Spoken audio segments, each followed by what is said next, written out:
नमस्कार विद्यार्थियों, हम लोग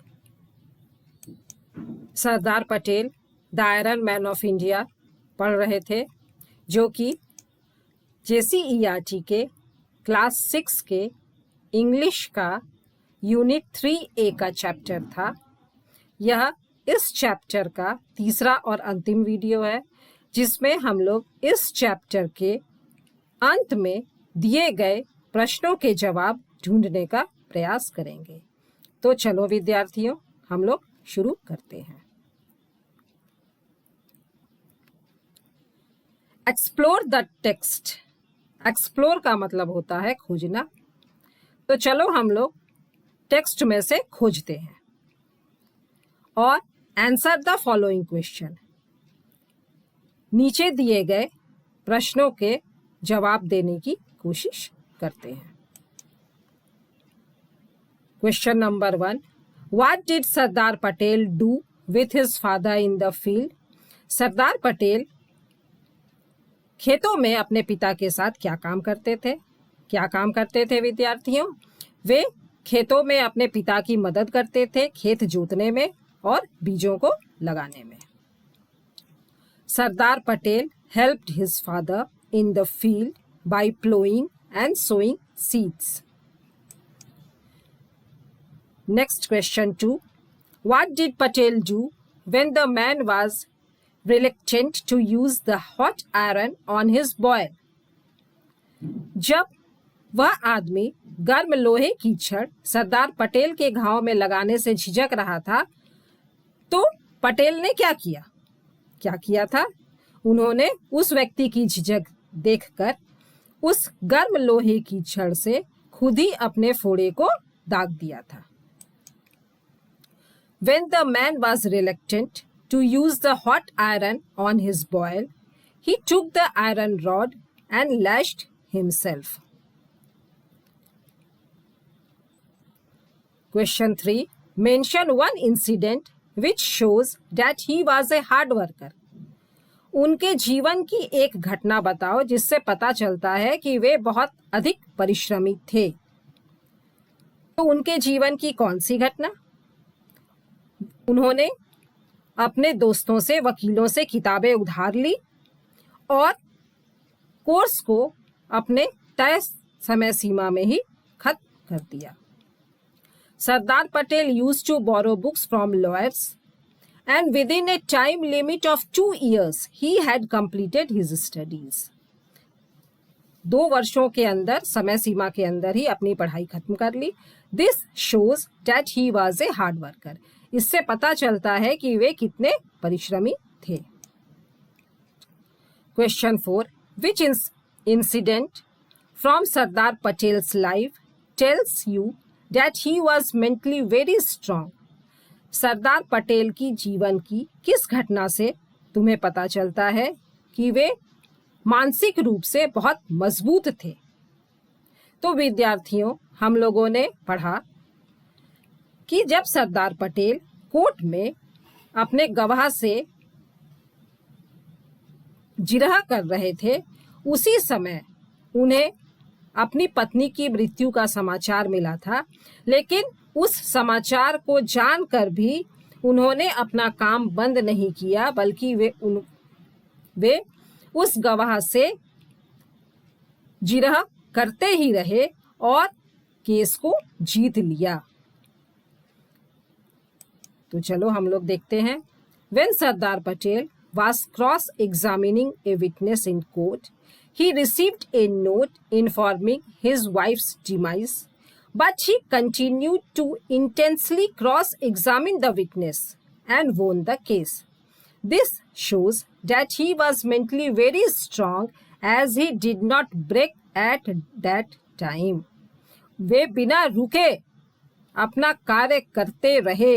अपनी पत्नी की मृत्यु का समाचार जानकर भी इससे हमको पता चलता है कि वे मानसिक रूप से कितने ज्यादा मजबूत थे।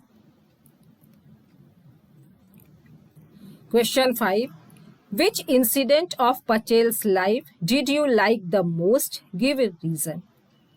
सरदार पटेल के जीवन की कौन सी घटना तुम्हें सबसे ज्यादा पसंद है और उसका कारण भी बताओ। ऐसे तो इस प्रश्न के अनेक उत्तर हो सकते हैं, लेकिन मुझे जो घटना उनके जीवन की पसंद आई, There is an incident that at the age of 36, Patel had enrolled himself and finished a 36 months course in 30 months. 36 वर्ष की उम्र में पटेल ने लंदन के टेम्पल इन में अपना नाम लिखवाया और 36 महीनों के कोर्स को 6 महीने पूर्व मतलब 30 महीनों में ही खत्म कर लिया। I like this incident because it proves that if we have a strong willpower, then nothing is impossible. मुझे यह घटना इसलिए पसंद है क्योंकि इस घटना से यह सिद्ध होता है कि यदि हमारी इच्छा शक्ति मजबूत है तो कुछ भी असंभव नहीं है। बी है word power. Given below are some qualities of a person. नीचे किसी व्यक्ति की कुछ विशेषताएं दी गई हैं। Choose the qualities that gave Sardar Patel the title of iron man. उन विशेषताओं को चुनो जिनके कारण सरदार पटेल को आयरन मैन लौह पुरुष की उपाधि मिली। तो सबसे पहला है इंटेलिजेंस। सरदार पटेल बहुत बुद्धिमान थे, तो यह सही है। दूसरा है डिवोशन, समर्पण, यह भी सही है। तीसरा है प्राइड, घमंड, यह सही नहीं है। चौथा था हार्ड वर्क, कड़ी मेहनत, तो यह सही है। फिर है लेजीनेस, आलसी। सरदार पटेल बिल्कुल आलसी नहीं थे, तो यह सही नहीं है। उसके बाद है डिसऑनेस्टी, बेईमानी, वे बेईमान नहीं थे, तो यह भी गलत है। पैट्रियोटिज्म, देशभक्त, हाँ वे सच्चे देशभक्त थे, तो यह सही होगा। स्ट्रॉन्ग विल, मजबूत इच्छा शक्ति, हाँ उनकी इच्छा शक्ति बहुत मजबूत थी, तभी तो उन्होंने 36 वर्ष की उम्र में भी जा करके पढ़ाई की और अपने कॉलेज में टॉप किया, तो यह सही है। ग्रीड, लालच, नहीं वे लालची नहीं थे। हम्बल, हाँ बचपन से ही वे बहुत विनम्र स्वभाव के थे। टफनेस, कठोरता, हाँ उनका व्यक्तित्व बहुत कठोर था। और लास्ट है डिसीटफुल, छल कपट वाला, नहीं उन्हें छल कपट नहीं आता था, यह सही नहीं है। Rearrange the following words and phrases to make meaningful sentences about Sardar Patel. यहाँ पर कुछ शब्द दिए गए हैं, इन्हें फिर से सजाकर लिखना है जिससे सरदार पटेल के बारे में मीनिंगफुल सेंटेंस, अर्थपूर्ण वाक्य बन सके। Sardar Patel a man was of strong and will words, तो इसका आंसर होगा Sardar Patel was a man of strong will and words. Everyone his village turned in by was toughness his. Answer: everyone in his village was stunned by his toughness. He fast used to twice month a keep a. He used to keep fast twice a month. He mental when strength was England gained studying in the. He gained mental strength when he was studying in England. चलो इसके बाद अंतिम प्रश्न हम लोग देखते हैं। Sardar Patel was known as the Iron Man of India. Sardar Patel को भारत के लौह पुरुष के नाम से जाना जाता है। तो यह भारत का लौह पुरुष उनका निक नेम है, उपनाम है।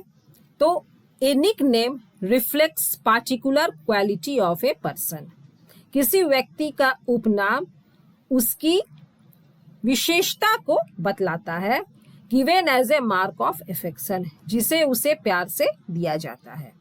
तो given below are the names of some Indian personalities and their Nick names.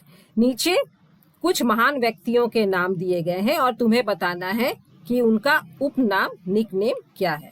तो महात्मा गांधी को क्या कहा जाता था विद्यार्थियों? Father of nation. उसके बाद इंदिरा गांधी को कहा जाता था iron lady of India, Bharat की लौह महिला। बाल गंगाधर तिलक, जानते हो, लोकमान्य बाल गंगाधर तिलक। मदर टेरेसा को कहा जाता था सेंट ऑफ गचल्स। लाल बहादुर शास्त्री, जिन्हें कहा जाता था man of peace. Subhash Chandra Bose, Netaji Subhash Chandra Bose हम लोग जानते हैं। Sarojini Naidu, Nightingale of India. और मिल्खा सिंह, इनकी अभी कुछ ही दिन पूर्व मृत्यु हुई है और तुम लोगों ने अखबारों में या न्यूज़ चैनल्स में बहुत इनके बारे में देखा होगा। तो इनको कहा जाता था फ्लाइंग सिख। तो इस तरह से यह हम लोगों का सरदार पटेल का चैप्टर खत्म होता है। अगले वीडियो में हम लोग इंग्लिश के किसी नए चैप्टर के साथ मिलेंगे। तब तक के लिए धन्यवाद।